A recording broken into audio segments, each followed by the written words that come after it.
In its comparatively short post-war career, the Dutch International Tulip Rally has established itself as one of the most popular and best-run events in the calendar. For one thing, it comes at such a pleasant time of year, and the friendly people of Holland do all they can to make their motoring guests feel welcome and at home.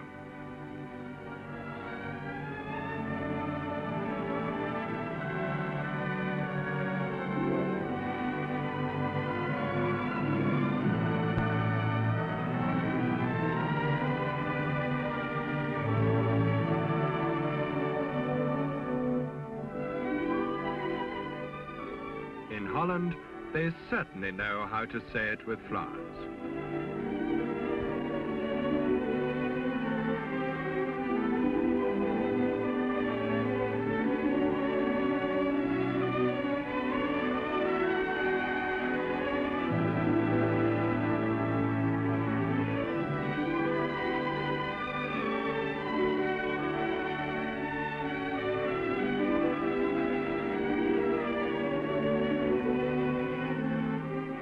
In the countryside near Noordwijk, where the rally has its headquarters, the letters BHP might well stand for bulb horsepower. But the Dutch are very keen on motoring too, and the 7th Tulip Rally attracted an entry of 207 cars from 9 countries to compete in 4 categories, subdivided into no less than 14 capacity classes.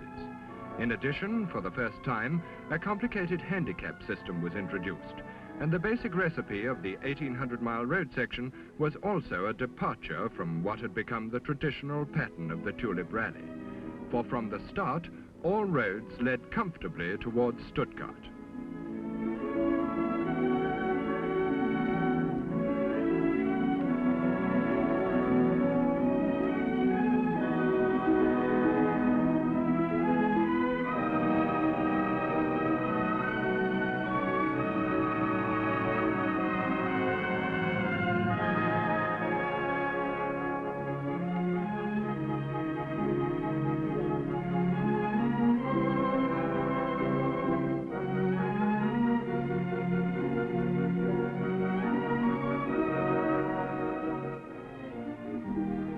The autobahns of Germany make motoring easy, and after a night in which to shake down to the job in hand, experienced tulip drivers were inclined to mutter that the rally was no longer the furious dice it used to be.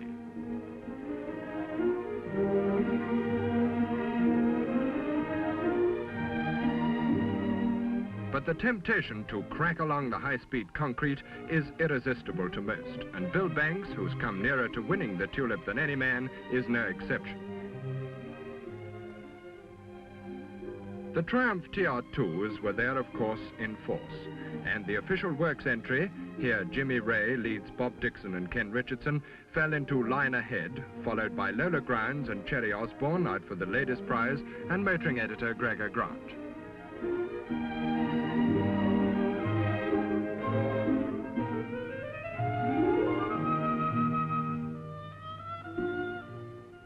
But even despite the gentle prelude to the Tulip of '55, several cars ran into trouble before reaching the Stuttgart control, and the Triumph team had a narrow squeak when Ray and Waddington lost themselves on the outskirts of the city, but made it with seconds to spare.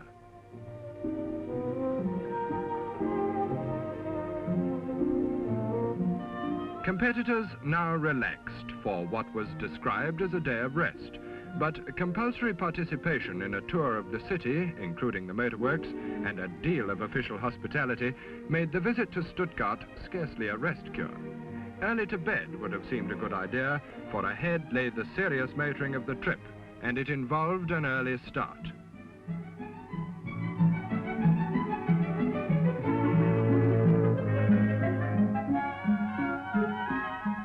The famous Schloss Solitude was the starting control, and Ray Brooks was one of the early men away.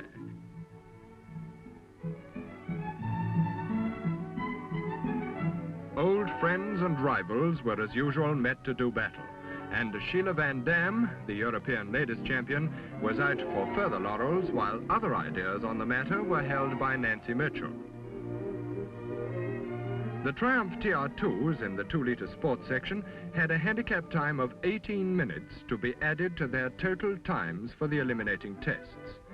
These handicaps were awarded to individual models on the standard of performance expected by the organisers. The aim was, of course, to give every competitor an equal chance of outright victory.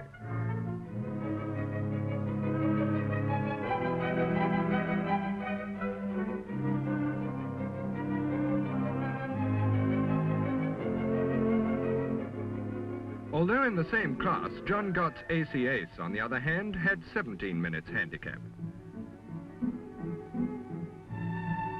Modified Ford Zephyrs were given 17 minutes, Standard Zephyrs 13, the Standard Sunbeams 14, and so on. But evidently this Dutch crew were happy to carry the additional handicap of national costume as well.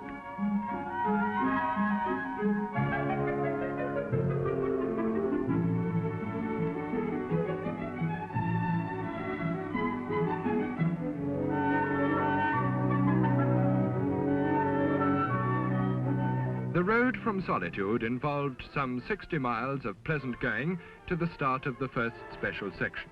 And the only worry was the fear of secret checks and the penalty for exceeding a 75 km/h average. But in the tree-clad mountains of the Black Forest, the motoring really began in earnest.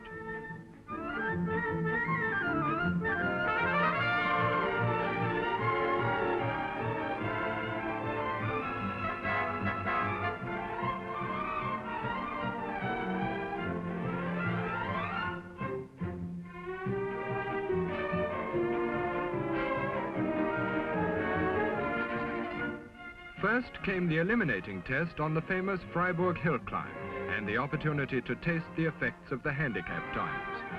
Once again, the mountains soon had the rally in its true perspective. But as competitors followed the beautifully prepared route card, so typical of the event, which led them into the heart of this most romantic corner of the German countryside, for the most part, they could only guess at how the pattern of the competition had emerged.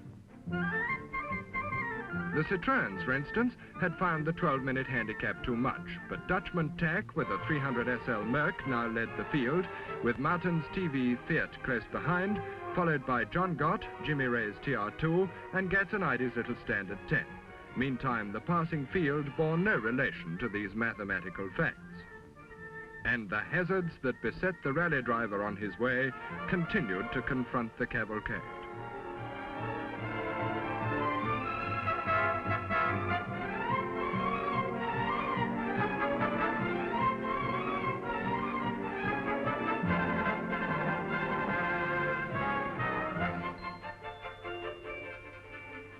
So to the first of the notorious special sections of the Tulip, with the Dutch officials waiting, as at every time control along the route, to dispatch individual cars at minute intervals.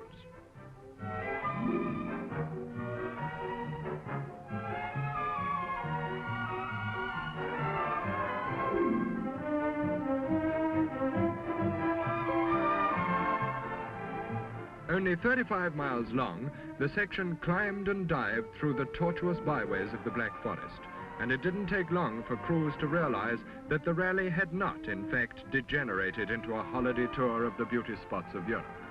Here, the handicap times were no longer of any significance. The task involved was merely to reach the next control within the specified time. The average speeds varied according to category, but involved hard work for all concerned.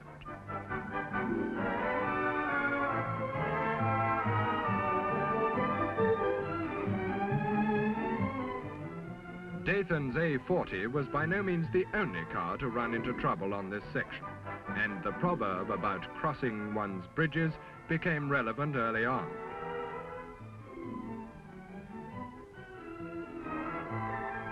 Melder and Montesquieu, who set off from Noordwijk with the Saab, and although this Dutch pair looked steady at this point with the Morris Minor, their teammates following very nearly did it again.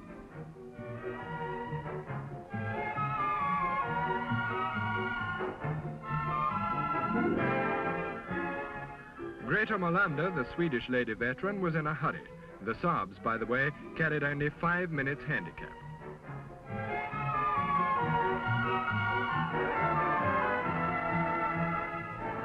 Near misses worked out at about 1 per competitor per mile, but the opal record of Versloot and Tegala did the thing in style. Miraculously, neither man was hurt in this frightening crash.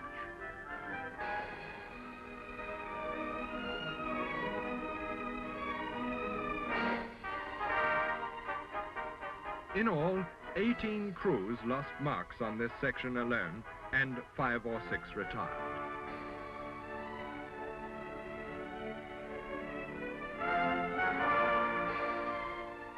There was further trouble in the mountains of the Vosges, and at night came the second hill climb of the Col du Pin.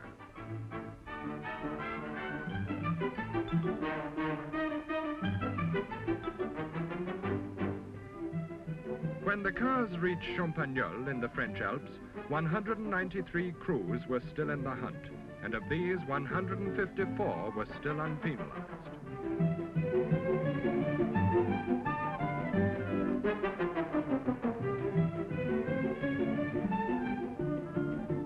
But the special section from La Mastre to Issingeau produced further incidents and penalties. 25 crews had retired by the time Montélimar was reached, though still 143 had succeeded in keeping on time. Of the more fancied teams, those of Triumph, Sunbeam, Saab, Mercedes and Taunus were still intact, and though Tack still maintained his position on actual times, Martens now led the classification on handicap.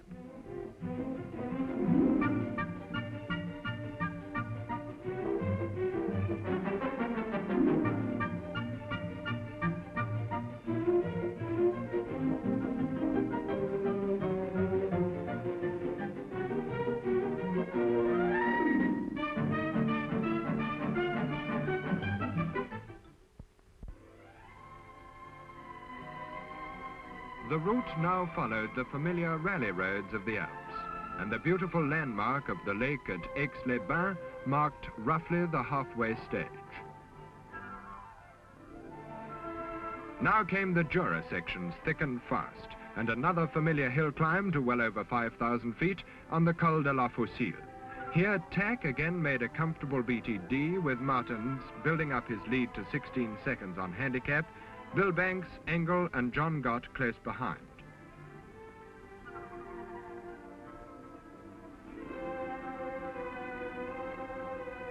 But for the enthusiastic motoring competitor, personal standards are every bit as important as the classified results.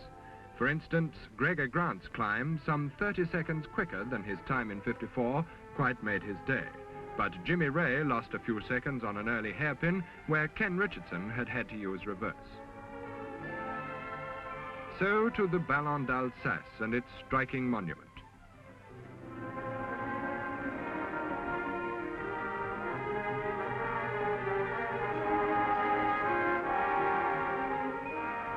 By now, retirements had risen to 35, but 126 were still unpenalized.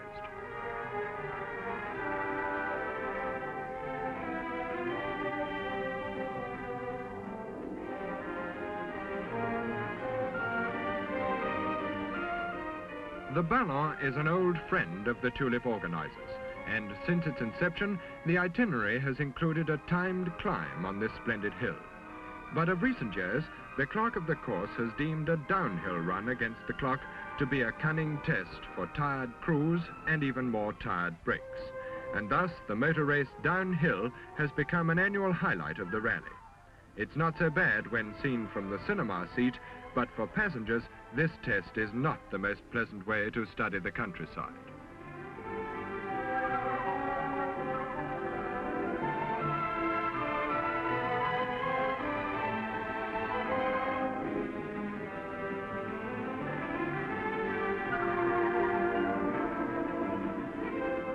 The downhill test demands precise judgment from the driver in every way.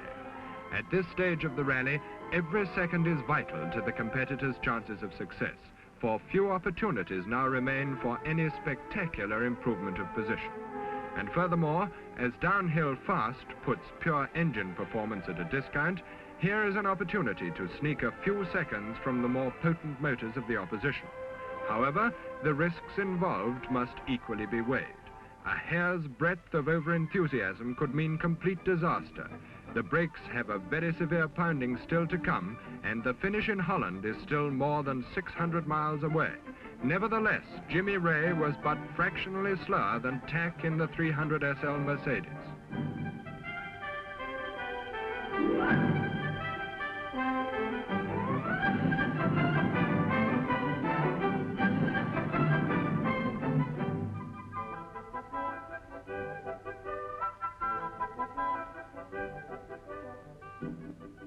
Now the tide had turned against Lola Grounds and Cherry Osborne, and further misfortune still awaited them.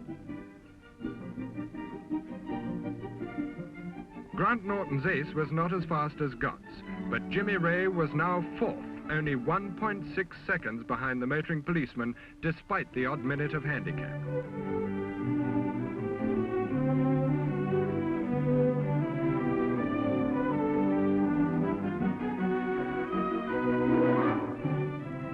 Boardman and Whitworth were now leading the big standard touring car class. The irrepressible Jackie Reese again demonstrated that funny stories are not his only strong suit, and Bill Banks continued to threaten the leaders.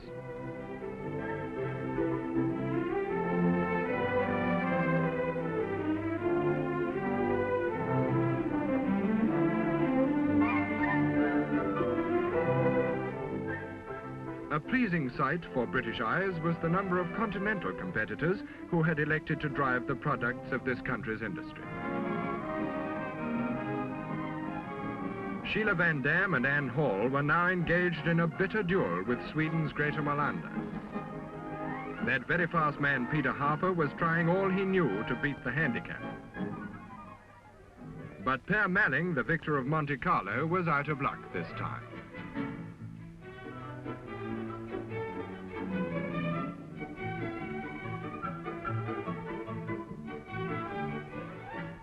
So, towards the end of a busy day, the cavalcade turned north for Luxembourg and the route of 1,000 curves.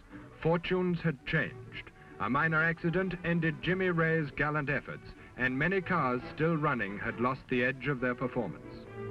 Tired eyes were not inclined to delight in the beauties of the sunset, and after dark came 24 kilometers of the difficult Nürburgring to whittle away the number of crews still unpenalized for lateness at control.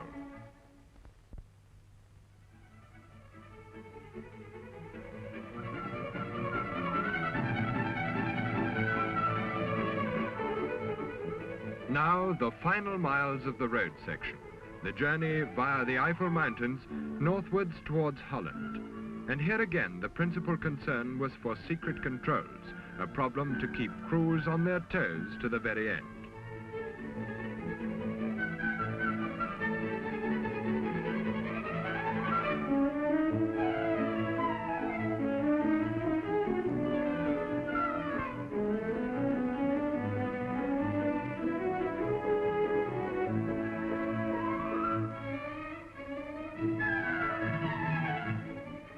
The Tulip's welcome back to Holland is as picturesque as the send-off.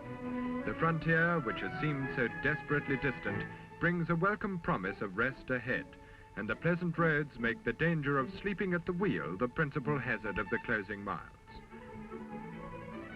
At last, the great hotel, the Hustedine at Noordwijk by the sea.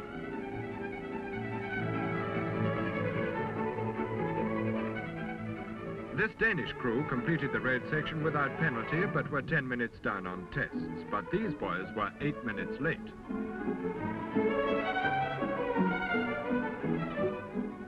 Greater Molander and the Saab team, however, had obviously done well.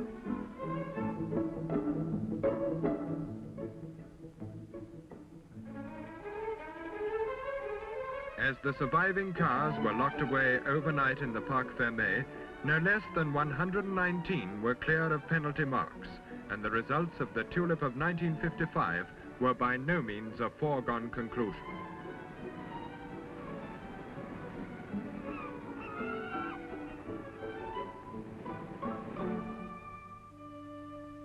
Now came the final test at the Zandvoort Grand Prix circuit nearby. Although time was still the deciding factor, as in all the previous eliminating tests, this was in fact mass start motor racing over 10 laps in handicapped groups.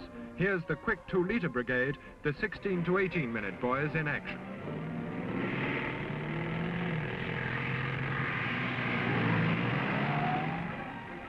At the end of lap 1, it's Ken Richardson's TR2, Cuff Harrison showing his mastery, John Gott third and Slottermarker fourth.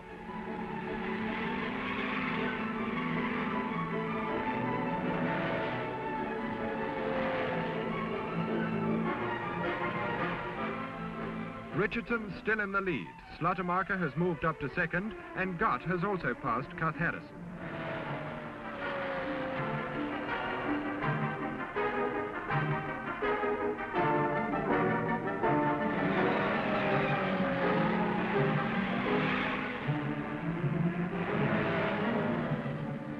Now Harrison repasses Gott, who knows he's got to stay within striking distance of Richardson in the lead to win the class.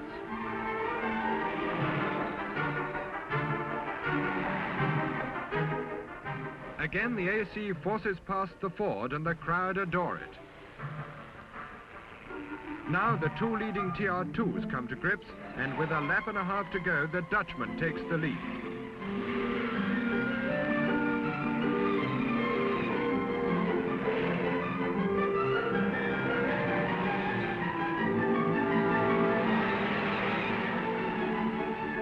Slottermarker, Ken Richardson second, Gott third, Harrison.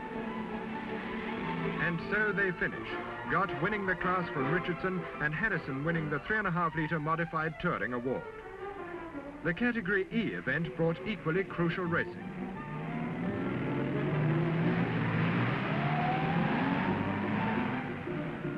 Peter Harper had to lick Engel's Mercedes 220 to win the class on an equal handicap.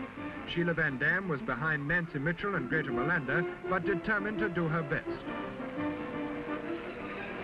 Mrs. Mitchell knew she had little hope of retaining her lead on the Scandinavian lady, but pressed on regardless. However, some were a bit too regardless.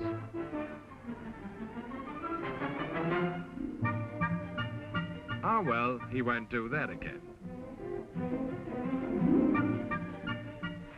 Engels wins, Harper is second, and Sheila Van Dam and George Hartwell fight it to the line.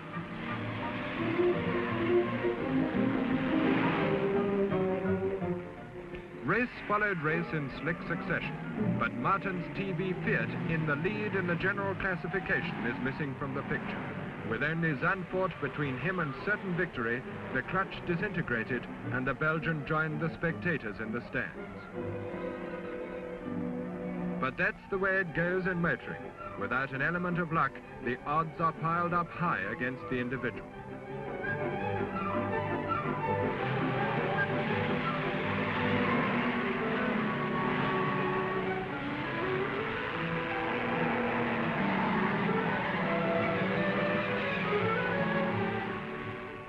Now comes the race of the day, with Gatson ID Standard 10 shooting into the lead.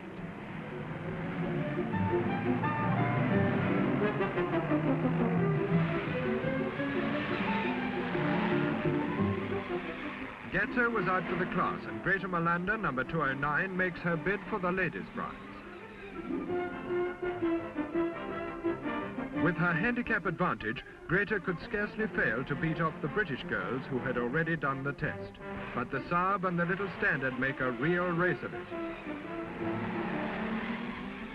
Now Miss Molander takes the lead with Gatso second and Melder third and falling back.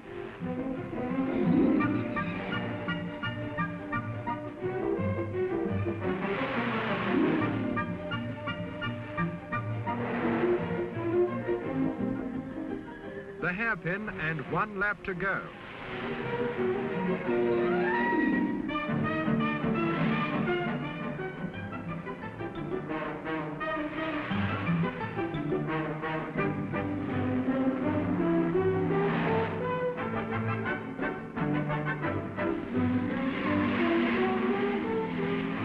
And Greta beats Gatso to the line by that much. The crowd have surely had their money's worth.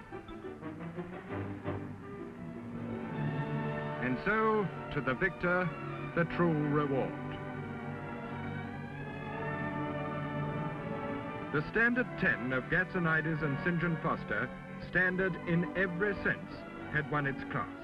The Triumph TR2 of Richardson and Heathcote was second in its class, and Gregor Grant won the Motor Holland Trophy. A good event, well run and much enjoyed. The Tulip Rally of 1955.